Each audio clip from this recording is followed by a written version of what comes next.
يهده الله فلا مضل له ومن يضلل فلا هادي له ونشهد أن لا إله إلا الله ونشهد أن محمدا عبده ورسوله أما بعد فاعوذ بالله من الشيطان الرجيم بسم الله الرحمن الرحيم كل نفس ذائقة الموت صدق الله مولانا العظيم وصدق رسوله النبي الأمين الكريم ونحن على ذلك لمن الشاهدين والشاكرين والحمد لله رب العالمين.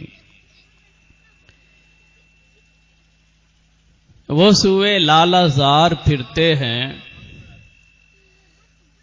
وہ سوئے لالا زار پھرتے ہیں، تیرے دن اے بہار پھرتے ہیں،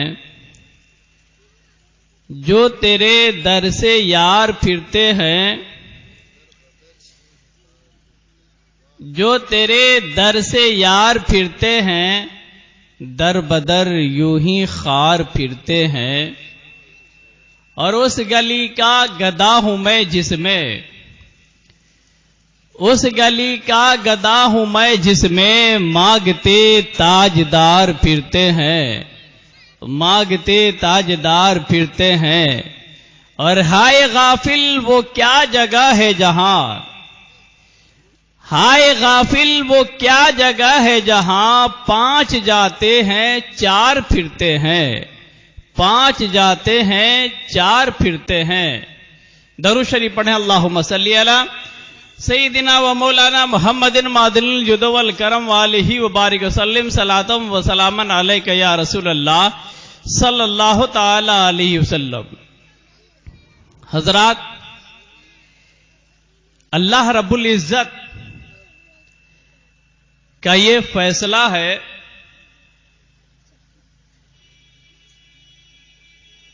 کہ ہر نفس کو موت کا مزہ چکھنا ہے. زندگی اللہ نے دیا ہے، اس نے ہمیں پیدا فرمایا ہے، اور ہماری پیدائش کے ساتھ ساتھ یہ اعلان بھی ہے کہ ہمیں مرنا بھی ہے. گویا ہم یہاں اگر اپنی زندگی گزار رہے ہیں تو اس نیت سے گزارنی چاہیے کہ کب موت آئے اور کب ہمیں یہاں سے جانا پڑے. یقیناً ہم ہی میں وہ لوگ ہیں جو دنیا سے چلے جاتے ہیں. جب وہ چلے جاتے ہیں تو اب ان کی یاد رہ جاتی ہے. جو لوگ دنیا میں اچھا کام کرتے ہیں ان کی یادیں قیامت کی صبح تک رہیں گی، اور کچھ لوگ ایسے بھی دنیا سے چلے جاتے ہیں جن کو یہاں سے رخصت ہونے کے ساتھ ساتھ ان کا نام و نشان بھی مٹتا ہوا نظر آتا ہے. تو ہماری زندگی کیسی گزرنی چاہیے؟ ہم اگر اس دنیا میں زندہ ہیں اور ہم چل پھر رہے ہیں، اللہ نے اگر ہمیں زندگی عطا کیا ہے تو ہمیں کس انداز سے اپنی زندگی کو گزارنی چاہیے. ہر انسان یہ جانتا ہے کہ ہمیں موت آنی ہے، ہم یہاں سے جانے والے ہیں. اب ہم جب یہاں سے رخصت ہونے والے ہیں تو ہماری رخصتی کا کوئی وقت ایسا ہمیں معلوم نہیں ہے کہ ہم کب چلے جائیں گے. جب ہمیں یہ معلوم نہیں ہے تو ہمیں اپنی زندگی کس طریقے سے گزارنی چاہیے، کس انداز سے گزارنی چاہیے. آپ کو معلوم ہوگا کہ آج سے 40 دن پہلے ہمارے بیچ زندگی گزارنے والی وہ یعنی حضرت حافظ و قاری انوار رضا صاحب کی والدہ اس دنیا سے رخصت ہو گئیں.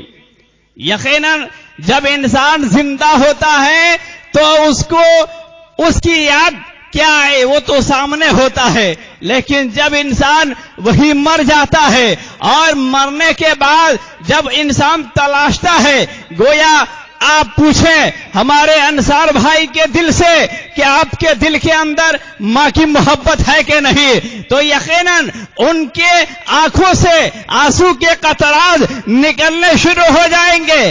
آپ پوچھیں حضرت علامہ انوار سے کہ آپ کے دل کے اندر آپ کی والدہ کی محبت ہے کہ نہیں، وہ رونے پر مجبور ہو جائیں گے۔ لیکن یہی ماں جب سامنے ہوتی ہے، چاہے وہ کسی کی ماں ہو، جب ماں زندہ ہوتی ہے تو وہ محبت اور وہ پیار اس کا بیٹا نہیں دے پاتا ہے۔ جب مرنے کے بعد یاد تازہ ہوتی ہے، ماں ہوتی تو ماں کی میں خدمت کیا کرتا، ماں ہوتی تو میں ماں کو اتنے پیسے دیا کرتا، ماں اگر ہوتی، ماں اگر میری نگاہوں کے سامنے ہوتی تو نہ جانے میں اپنی ماں کے لیے کیا کیا لاتا اور ماں کی خدمت میں پیش کیا کرتا۔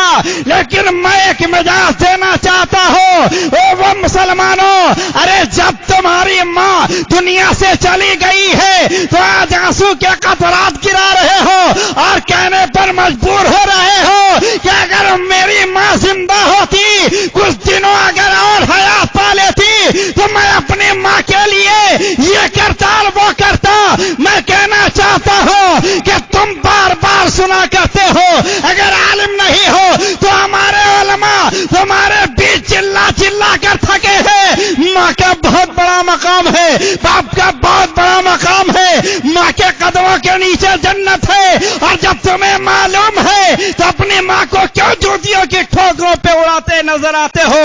اپنے باپ کے ساتھ بدسلوکی کیوں کر رہے ہو؟ ارے ماں جب زندہ ہے تو بھی ماں ہے، اور جب مر گئی ہے تو بھی ماں ہے۔ اب تم کیا کرو گے؟ اب معاملہ یہ ہے کہ ماں جب تک کہ زندہ تھی تو ہم پیسہ دیتے اور ماں کھاتی، ماں زندہ تھی تو ہم اس کی خدمت کرتے، باپ زندہ ہے تو ہم اس کی خدمت کریں، لیکن جب وقت چلا جاتا ہے تو ہم افسوس کے ہاتھ ملنے لگتے ہیں کہ کاش کچھ دنوں اور ہمارے والدین زندہ ہوتے تو ہم ان کے ساتھ اچھا سلوک کر لیتے، ان کی خدمت کر لیتے، تاکہ اللہ تعالی ہم کو جنت عطا فرما دیتا ہے کہ نہیں؟